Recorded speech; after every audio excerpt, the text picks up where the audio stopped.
Madame, Monsieur, bonsoir. Bienvenue dans ce journal. Mercredi 22 mai, le Conseil des ministres s'est réuni en session ordinaire à Koulouba sous la présidence du professeur Diankouna Traoré, président de la République par intérim. Le contenu du Conseil des ministres, c'est avec Ibrahima Diambélé. Bonsoir. Bonsoir, Ndeye Sissoko. Le Conseil a adopté des projets de texte, entendu une communication et procédé à des nominations.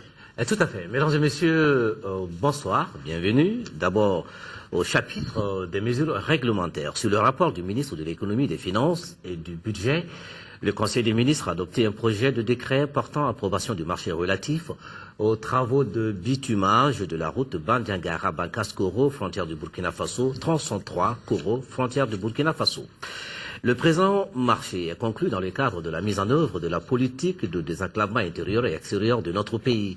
Il porte sur le bitumage du tronçon Koro, frontière du Burkina Faso, d'une longueur de 30,5 km de la route Bandiagara-Bankas-Koro, frontière Burkina Faso. Les travaux à exécuter comprennent la construction et la réhabilitation de la chaussée, la réalisation et la réhabilitation du réseau d'assainissement avec la reconstruction de certains ouvrages existants et la création de nouveaux ouvrages avec des bassins de rétention. Le marché est attribué après appel d'offres au groupement EGK SITAC SA pour un montant de 5 milliards 950 millions de francs CFA environ et un délai d'exécution de 12 mois. Le financement est assuré par la Banque arabe pour le développement économique en Afrique, BADEA, et le budget national.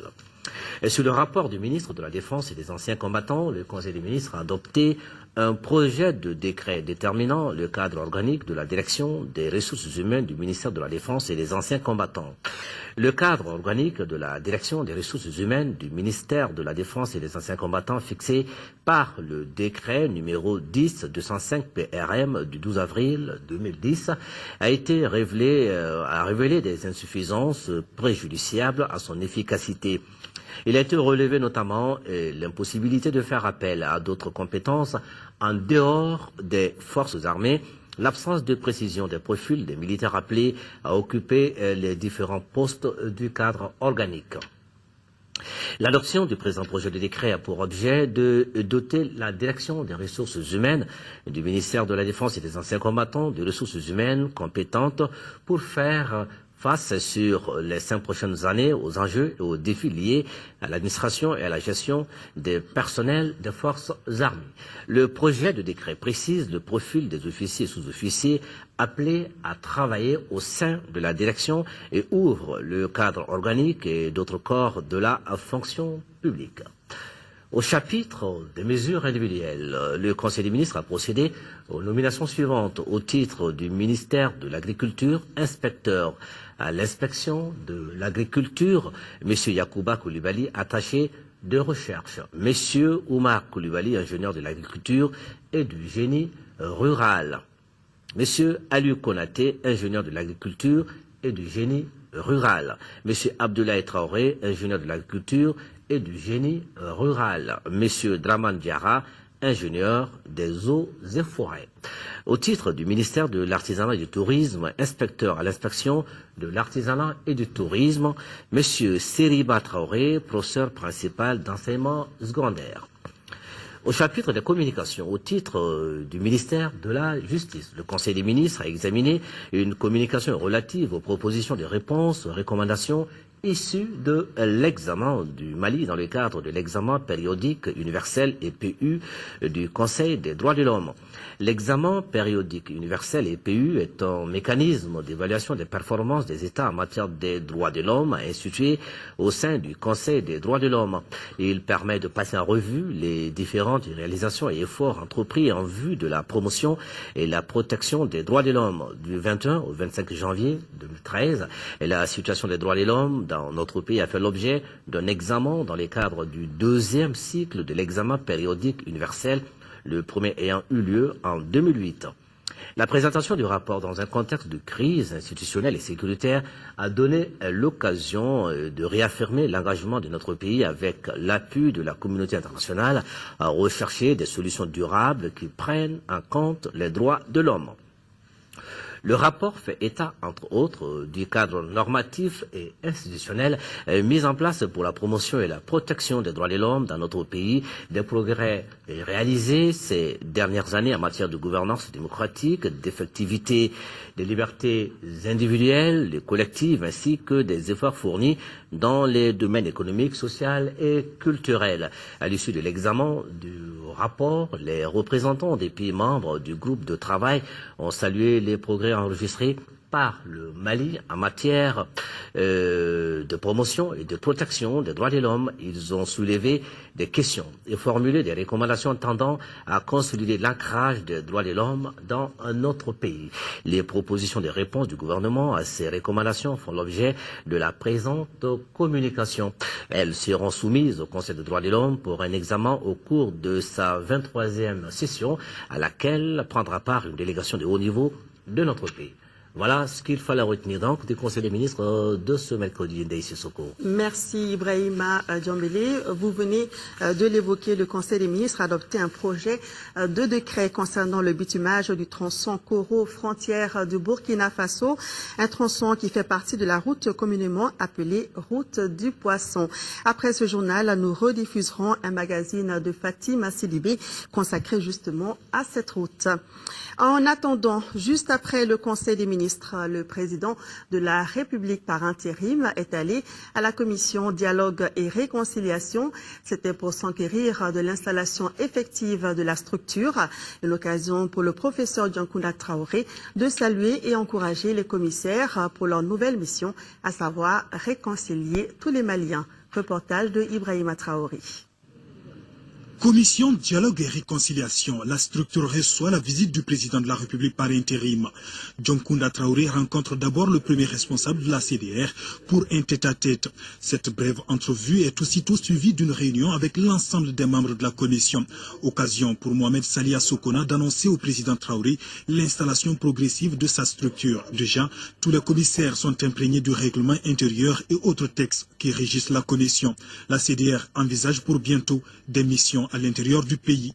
Très rapidement, nous allons nous rendre sur le terrain. Les commissaires vont sortir. On va aller dans toutes les régions pour nous faire connaître, parce que les gens savent que la commission qui était tant attendue a été mise en place.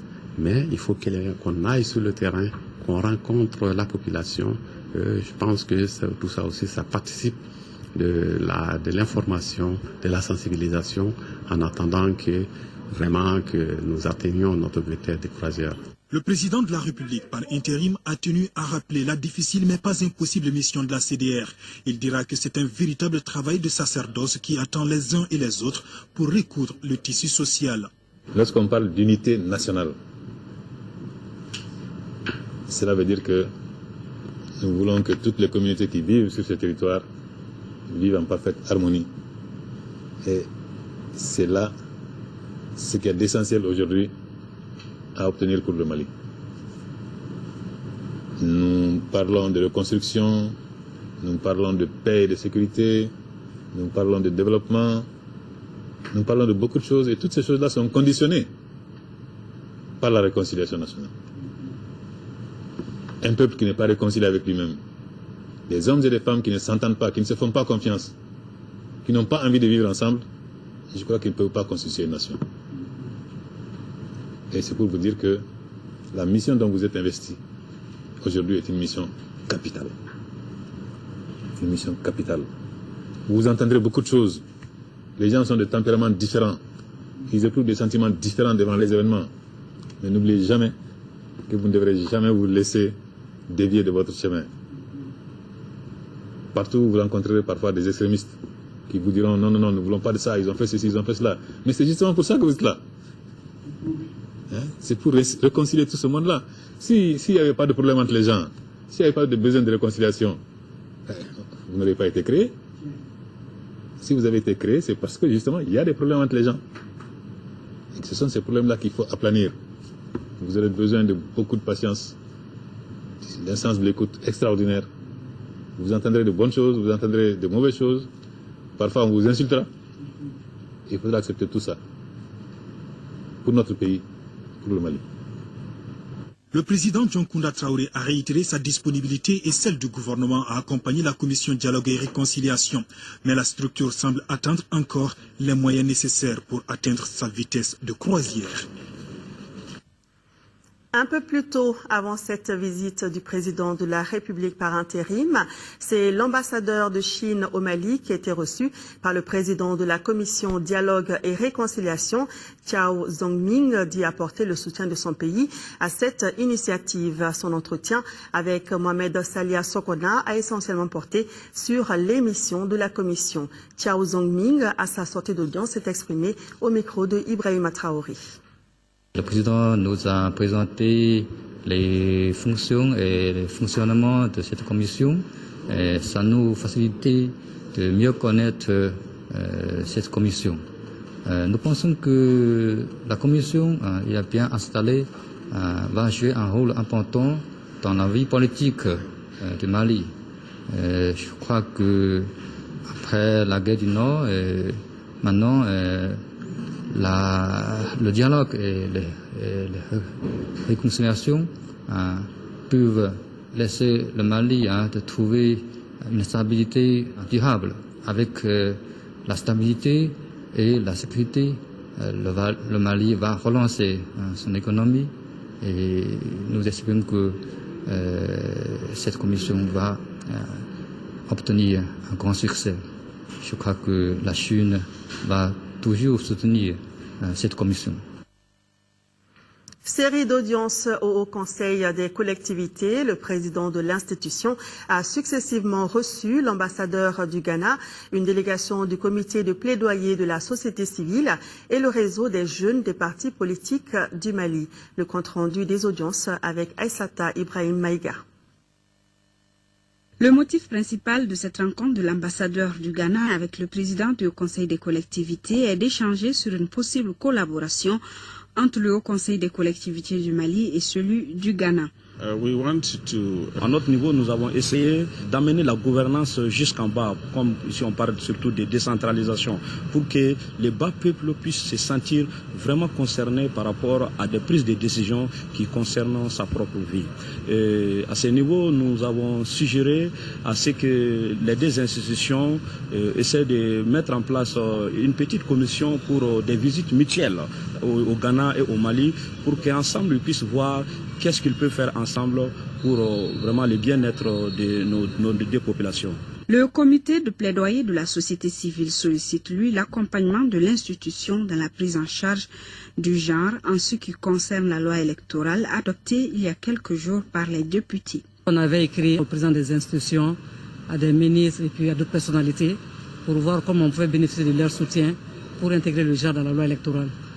Et malheureusement, avec ces multiples déplacements, par son calendrier, la rencontre n'a pas pu avoir lieu qu'aujourd'hui.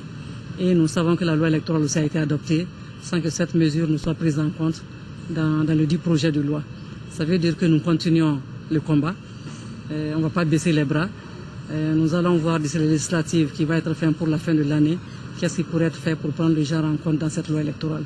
Comme ce comité, les jeunes des partis politiques du Mali réunis en réseau sollicitent également le soutien du Haut Conseil des collectivités pour une émergence politique des jeunes du Mali. Avec le président, on a présenté ce document de plaidoyer, nos objectifs, et on a vraiment eu une personnalité disponible, prêt à écouter et à défendre la situation des jeunes. On a bénéficié vraiment de conseils de sages qui nous a garanti qu'il est vraiment de cœur et d'esprit avec nous et que l'institution qui le représente fera toujours son nécessaire pour accompagner la jeunesse dans ce processus de changement. Le président de l'Assemblée nationale par intérim, accompagné d'une forte délégation parlementaire, séjourne à Washington depuis hier. Sur place, Younousi Touré a demandé à la partie américaine une aide plus accrue, notamment dans le cadre de l'organisation des élections et de la sécurisation des candidats, entre autres. Les précisions de Salif Sanogo. Pour sa première journée de travail, Younousi Touré aura eu pas moins de 6 rendez-vous, dont un entretien de haute portée avec Chris Smith, le président de la sous-commission des affaires étrangères sur l'Afrique à la Chambre des représentants. Avec tous ses interlocuteurs, il aura fait le point sur la situation socio-économique et politique du pays. En toile de fond, les élections présidentielles du mois de juillet ainsi que les législatives en septembre. Si Younousi Touré a apprécié l'aide américaine, il a souhaité que les États-Unis puissent accroître leur appui dans l'organisation des différents scrutins et surtout dans la sécurisation des candidats. D'aide américaine au Mali, il en a été question également lors de l'audition au Congrès sur la crise croissante dans la région du Sahel. Une séance d'audition durant laquelle la délégation parlementaire malienne a eu droit à tous les honneurs. En effet, Chris Smith dira qu'en plus de 400 séances d'écoute qu'il a eu à présider, que c'est la première fois qu'il enregistre la présence d'un président de parlement. Lors du briefing bicaméral regroupant des membres de la Chambre des représentants et du Sénat, Younousi Touré a attiré l'attention de la partie américaine sur la situation de Kidal. La présence continue d'un groupe armé ne saurait durer ni être encouragée. Ceux qui sont à Kidal aujourd'hui ne constituent qu'une minorité bruyante de Touaregs et il ne saurait être question de faire de leur cas une exception, a-t-il précisé. Un message qui a été bien reçu par ses interlocuteurs américains. La 23e session ordinaire du Conseil exécutif de l'Union africaine a débuté ce mercredi matin à Addis Abeba, au siège de l'organisation. Pendant 2 jours, les ministres des Affaires étrangères du continent vont examiner les documents préparés par le comité des représentants permanents COREP. Ils vont se pencher également sur le projet de proclamation sur le 50e anniversaire OUA-UA. Autre sujet au menu des débats, l'examen du projet de plan stratégique 2014-2017 de la Commission et le projet d'ordre du jour de la 21e session ordinaire de la Conférence de l'Union. La délégation malienne à cette 23e session ordinaire est conduite par le ministre des Affaires étrangères et de la Coopération internationale, Clément Hubert Koulibaly. La conférence des chefs d'État de l'Union est prévue du 26 au 27 mai à Addis Abeba. C'est ce que nous signale notre correspondant sur place, Alassane Djambeli. Et toujours à l'extérieur du pays, dans le cadre des préparatifs des élections présidentielles 2013, l'ambassadeur du Mali en Côte d'Ivoire, Seydou Traoré, a initié une formation des formateurs des missions diplomatiques et consulaires ce mercredi 22 mai à l'ambassade du Mali à Abidjan. Cette formation a pour objectif de former les conseillers d'ambassade et de consulat à la remise de la carte NINA, le fonctionnement de la commission administrative d'établissement des listes électorales et le guide de l'agent électoral. Ici, à Bamako, le ministre de la fonction publique a rencontré ce matin les 1300 fonctionnaires stagiaires. Il les a invités au respect de l'éthique et de la déontologie de la profession. Cette rencontre se tient en prélude à une série de formations destinées aux fonctionnaires recrutés cette année. La première s'ouvre demain. Reportage de Bourama Traoré. C'est tout heureux et satisfait que les nouveaux fonctionnaires ont accueilli le ministre de la fonction publique. Une rencontre dans une atmosphère bon enfant avec à la clé des messages sans ambiguïté. D'abord, le ministre Mamadou Namori Traoré félicite les fonctionnaires stagiaires et tient à rappeler cette exigence. Il n'y a qu'une seule porte d'entrée dans la fonction publique pour être fonctionnaire. C'est par la voie des concours. C'est ce sur quoi je me suis engagé. Et je pense, sauf si vous me dites le contraire, que ce que j'ai réussi à faire prévaloir lors de ces concours. Vous étiez 58 000, il y en a 1300 qui ont été reçus. Je vous félicite. Ces meilleurs fonctionnaires, appelons ainsi, sont appelés au respect des dispositions législatives et réglementaires en vigueur. Avec ses interlocuteurs, le ministre Traoré a fustigé certaines pratiques qui minent notre société, dont la corruption et le népotisme. Les nouveaux fonctionnaires sont donc appelés à être des modèles.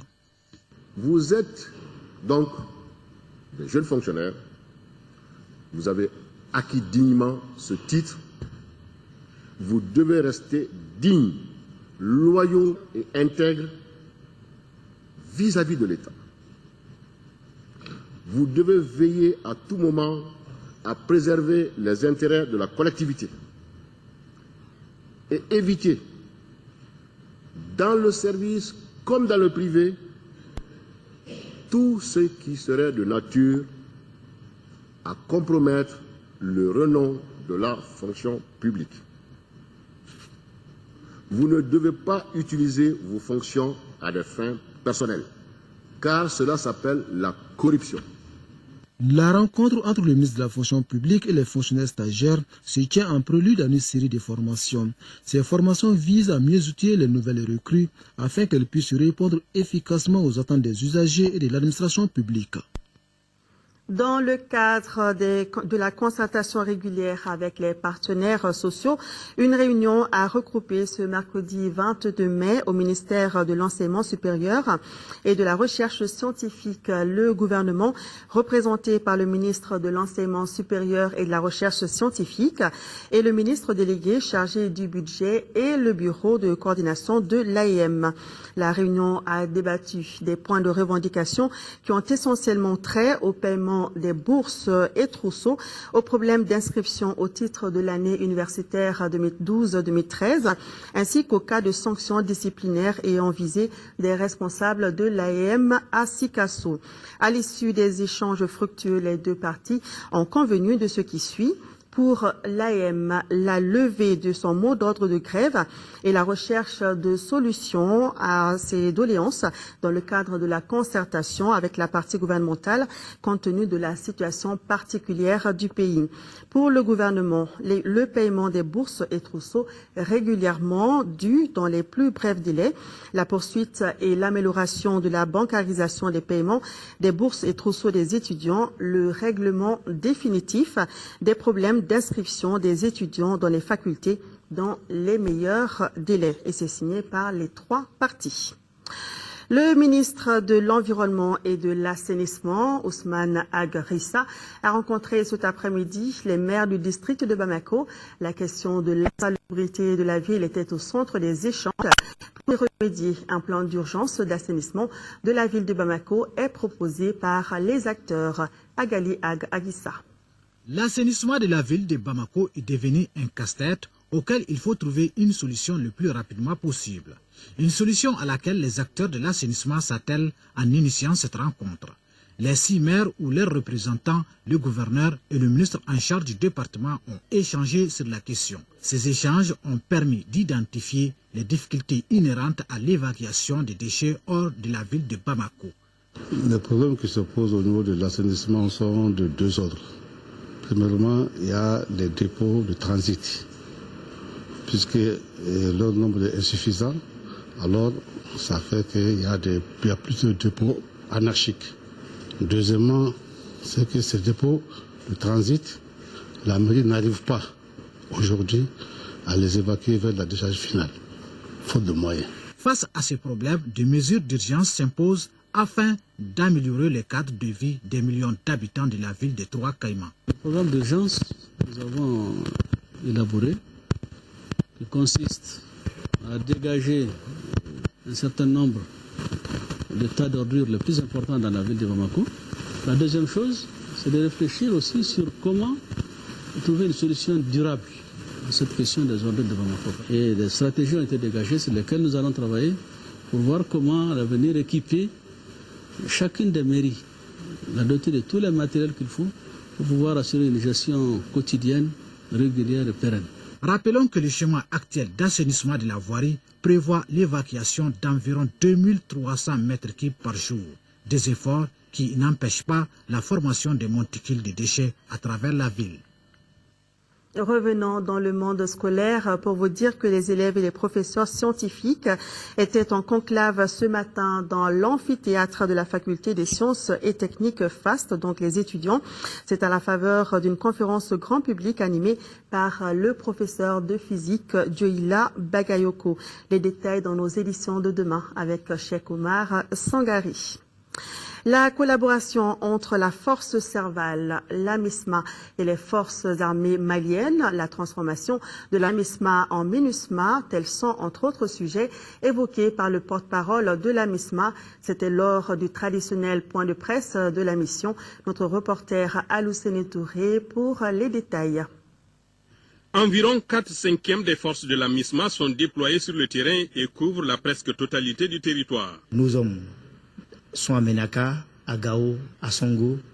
Nos hommes sont à Gossi, Buenza, à Koro. Nos hommes sont à Sévaré, sont à Tombouctou, à Ngundam, à Diabali, Léré, Nara. Et nous menons des patrouilles régulières dans toutes les zones, comme à Niafunke, à Diré, à Bé, etc., etc. Les opérations de sécurisation se poursuivent conjointement avec les forces armées maliennes et la force Serval. La transformation de la MISMA en MINUSMA est également très attendue par les forces africaines qui passeront toutes désormais sous bannière onusienne. La MINUSMA va s'appuyer sur la MISMA. Les contingents de la MISMA qui sont là vont intégrer la MINUSMA. Pour le moment, nous sommes un peu plus de 6 000. Et comme la MINUSMA a besoin d'environ 11 000 hommes, et certainement la MINUSMA va demander d'autres pays contributeurs afin d'augmenter les effectifs. Seul point noir dans ce beau tableau, les affrontements entre frères ennemis à Ber et à Anefis.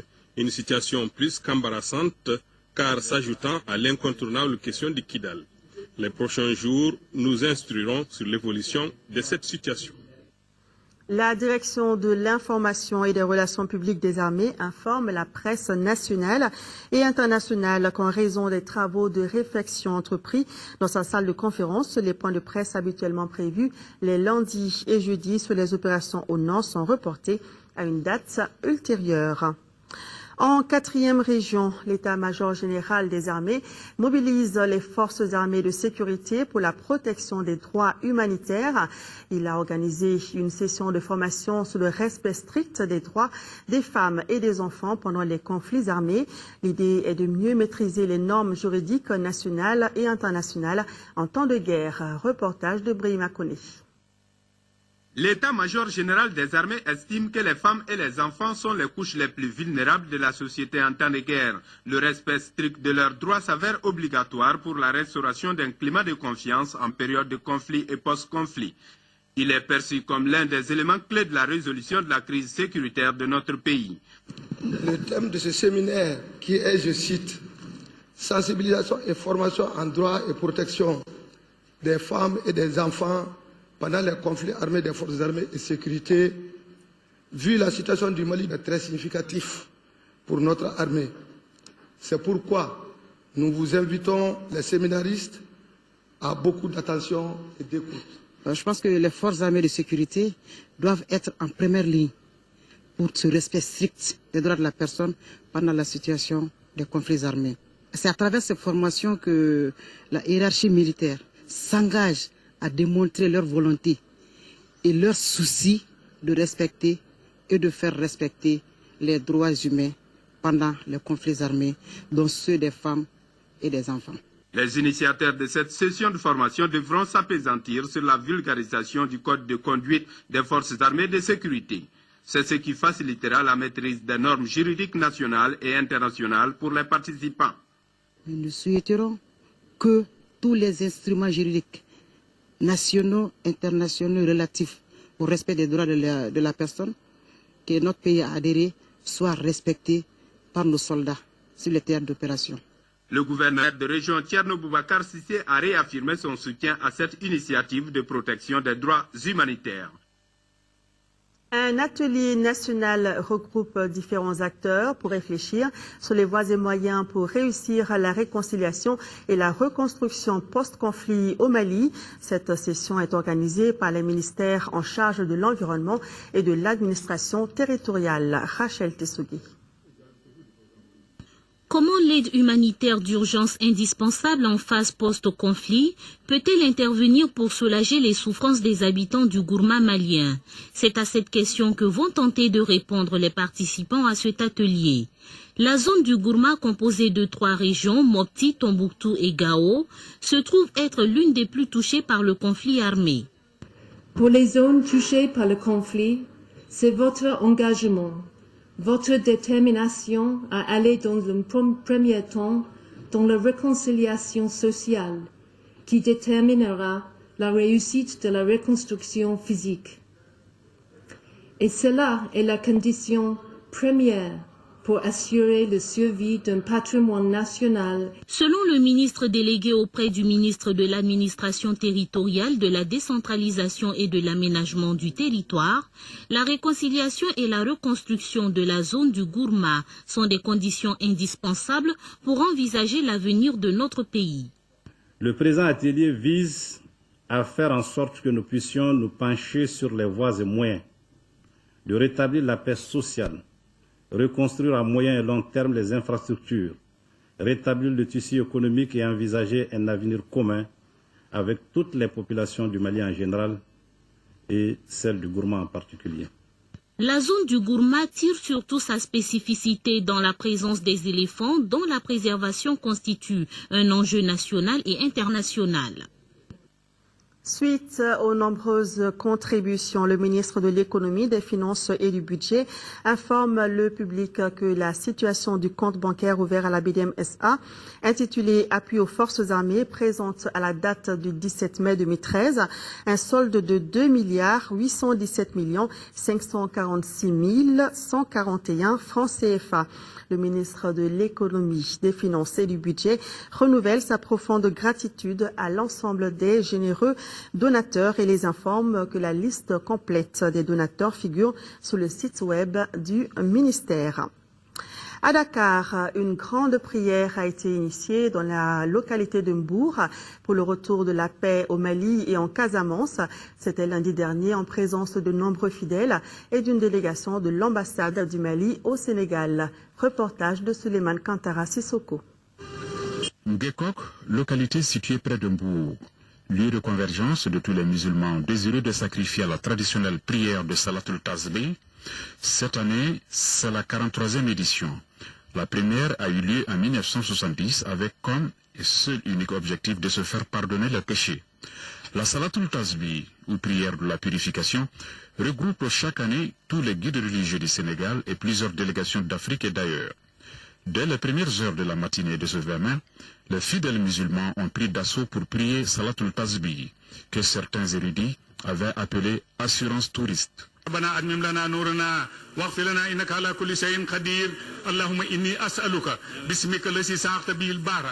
Après la prière et les bénédictions pour la paix dans le monde, notamment au nord du Mali et en Casamance, le porte-parole des guides religieux a magnifié la coopération séculaire existant entre le Mali et le Sénégal. Le Sénégal et le Mali, si ces deux entités, en vérité, c'en est une seulement, avec les mêmes religions.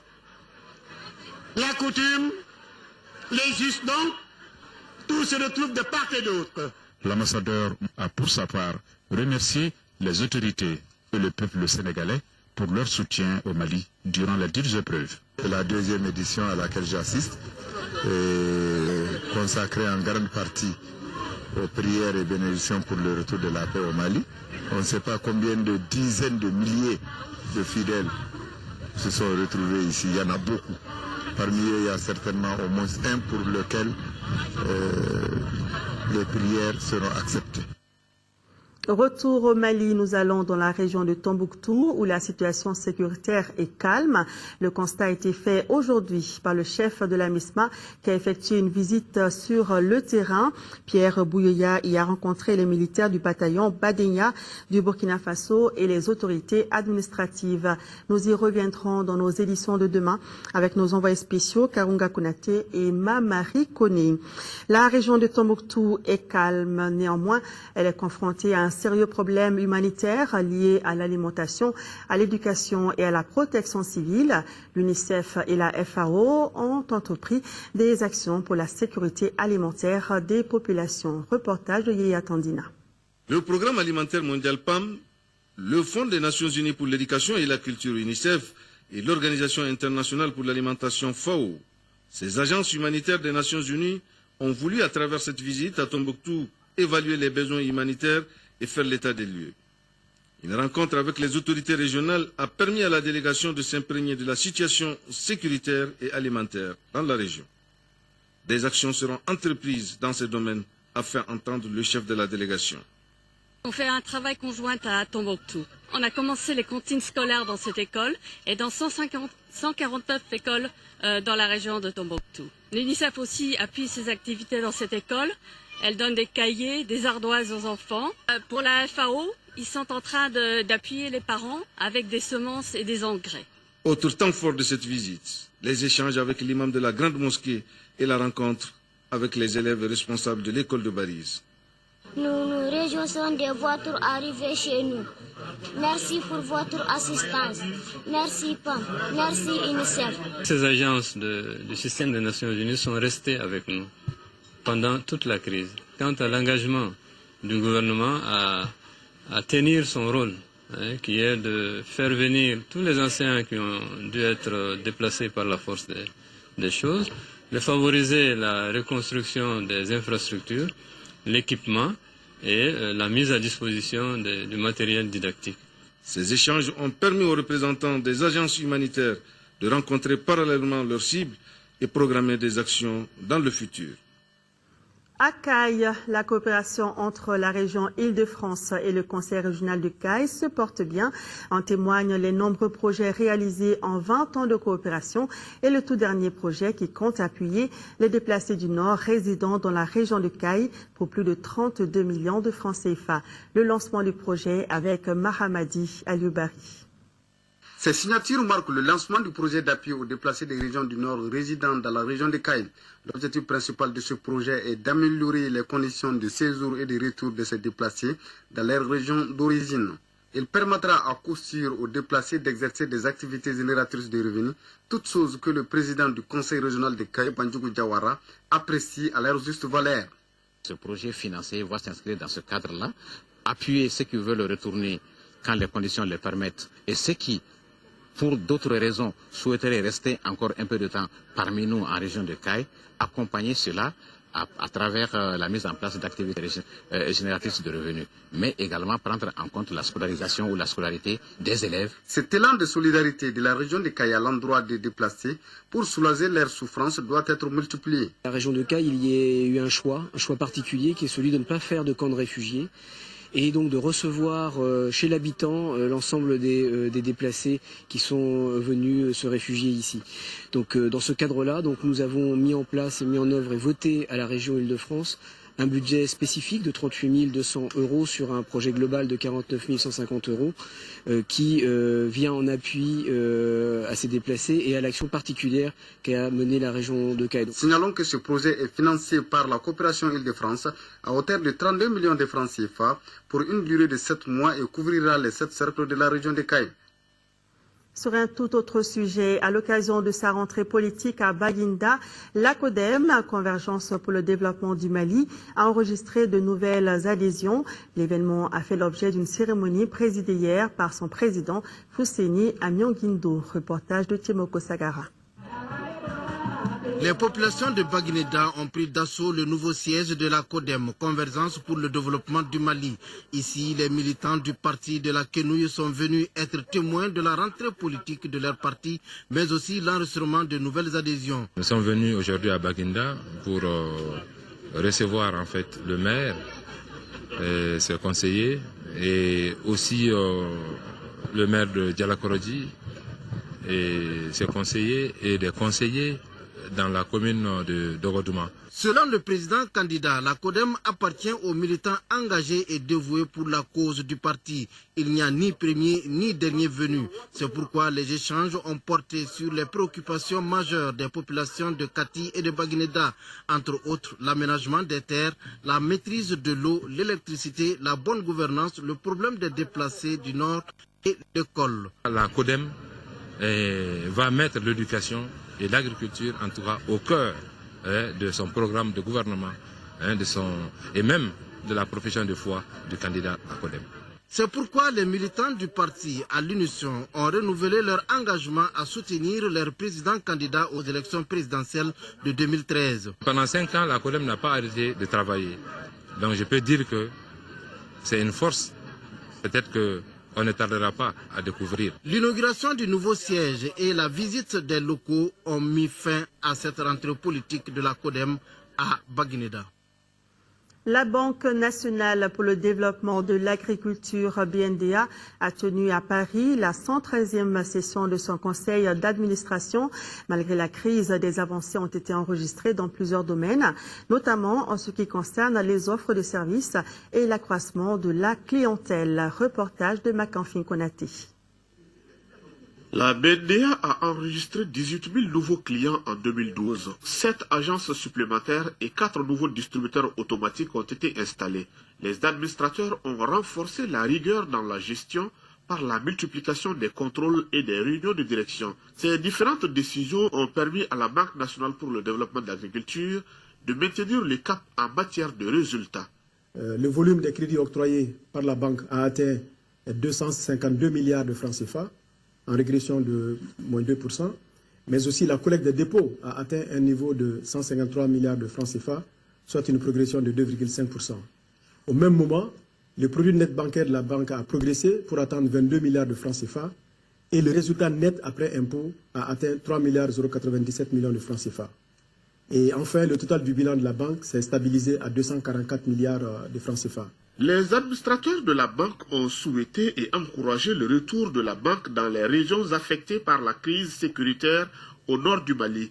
Afin d'accompagner les entreprises et les particuliers, le plan de relance économique adopté à Bruxelles le 15 mai dernier attend également une forte implication de la BNDA. Le plan de relance met un accent particulier sur les aménagements agricoles. Et je pense qu'à ce titre-là, la BNDA a un savoir-faire et une expertise à faire valoir. Et la BNDA sera au rendez-vous, n'est-ce pas, de l'accompagnement du monde agricole dans la mise en œuvre de ce plan d'investissement pour accroître les aménagements agricoles, de façon à réduire, n'est-ce pas, la dépendance de la production agricole au risque climatique. Avec 252,6 milliards de crédits octroyés en 2012 contre 149,767 milliards de dépôts collectés, la BNDA demeure le premier partenaire du secteur agricole au Mali. Nous quittons Paris pour retourner à Dakar, où se tient au siège de la BCEAO un séminaire d'information à l'intention des journalistes de l'UEMOA. Les participants seront ainsi mieux outillés sur l'organisation de la banque, ses attributions et les perspectives économiques des États membres de l'UEMOA. Envoyés spéciaux, Nyanya Alou Traoré et Abdul Salam Bambara. La direction de la Banque centrale est dirigée par un gouverneur en la personne de l'Ivoirien Tchemogon Meili Kone. Il a un mandat de 6 ans renouvelable. Le gouverneur de l'institution est considéré comme la cheville ouvrière de l'organisation bancaire car il est au début et à la fin de toutes les réalisations entreprises. C'est pour permettre une bonne articulation entre la politique monétaire et la politique budgétaire des États. Et c'est ce que peut-être vous avez entendu parler de ce terme, on parle de policy Nice. Le gouverneur met en œuvre la politique monétaire. Il n'y a aucun texte qui spécifie la nationalité du gouverneur. Vraiment, ce qui est dit, c'est que le gouverneur est choisi parmi les ressortissants d'un des membres de l'Union monétaire ouest-africaine. La BCEAO est conduite par 4 autres organes, à savoir le comité politique monétaire, le conseil d'administration, les conseils nationaux des crédits et enfin le comité d'audit conduit présentement par notre pays. Dans le souci d'une bonne harmonisation de fonctionnement de la banque, une étroite collaboration est nouée avec d'autres institutions telles que la BEAD ou encore la commission de l'UEMOA. L'un des éléments importants pour supporter la monnaie commune, c'est qu'il faudrait que les différents États, au-delà de leur politique nationale, puissent cibler certains secteurs précis dans lesquels ils mutualisent leurs efforts et harmonisent donc leurs politiques et mettent des politiques communes dans différents secteurs. Il faut noter que la BCEAO jouit d'une indépendance par rapport au recrutement de son personnel. En dehors du gouverneur, le reste des agents est recruté sur les critères propres à la structure financière.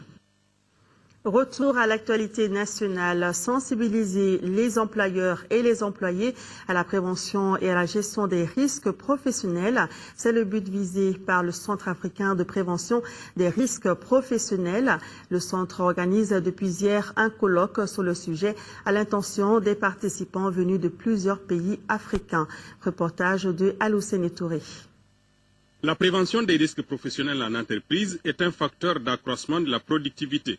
Elle constitue également le préalable à l'élaboration d'un plan de prévention en santé et en sécurité au travail. C'est donc fort de cette double conviction que les participants au dernier colloque tenu en 2011 ont recommandé que ce sujet figure en bonne place dans le présent colloque. C'est désormais chose faite et les participants ont plusieurs raisons de se montrer studieux. Premièrement, du point de vue légal, la réglementation du travail fait obligation aux employeurs de prendre les mesures destinées à assurer la protection des personnes qu'ils emploient. Sur le plan moral et social, les cadres dirigeants ne peuvent être insensibles aux risques auxquels les travailleurs sont exposés. Le succès d'une telle entreprise dépendra de la force du partenariat entre employeurs et employés. Les employeurs doivent accepter de donner suite aux préoccupations de la sécurité intégrée de la phase de conception en mettant à la disposition des travailleurs des moyens de préserver leur intégrité physique et morale. Quant aux travailleurs, ils doivent accepter de se soumettre aux contraintes pour que leur propre sécurité, dont ils sont du reste les principaux artisans. Le colloque sur la prévention des risques professionnels en entreprise prendra fin jeudi. Sport, championnat national, 23e journée. Le CS Dougou-Wolonfila en déplacement est venu battre l'AESCO ici à Bamako 1-0. L'USFAS et la Somme se sont partagés les points, un but partout. Le résumé des deux matchs avec Diarra Konati. La course pour le maintien en Ligue 1 demeure encore entre les clubs au bas du classement. L'ASCO 12e, 22 points, reçoit le CS Dougou-Wolonfila 8e avec 28 points. Ces duels tournent vite à l'avantage du CS Dougou-Wolonfila. Bien en place, le CS Dougou-Wolonfila avec dans les buts, Cheikmat Batili va enrayer plusieurs situations de but. Les buts restent inviolés pendant les 45 premières minutes. L'espoir des visiteurs démarqués se concrétise suite à une combinaison mini. Mamadou Doumbia, face au portier de l'ESCO, met la balle au fond. 1-0 à la 60e minute. Malgré plusieurs autres offensives, le CS Dougou-Wolonfila l'emporte par le score minimum. La seconde rencontre, USFAS à Somme, s'est soldée par le nul 1-1. Avec une attaque sans précision devant les buts, les militaires passent plusieurs fois sans parvenir à scorer. Il a fallu attendre la 42e minute pour voir l'ouverture du score. Adama Traoré servit dans une position idéale bas le portier. 1-0, score à la pause. À la reprise, les militaires tombent dans la facilité avec des actions offensives sans conviction. Cela permet aux joueurs de Missira de se ressaisir et prendre confiance. La Somme arrive finalement à établir la parité à la 85e minute. Aujourd'hui, on voulait réagir, on voulait même gagner.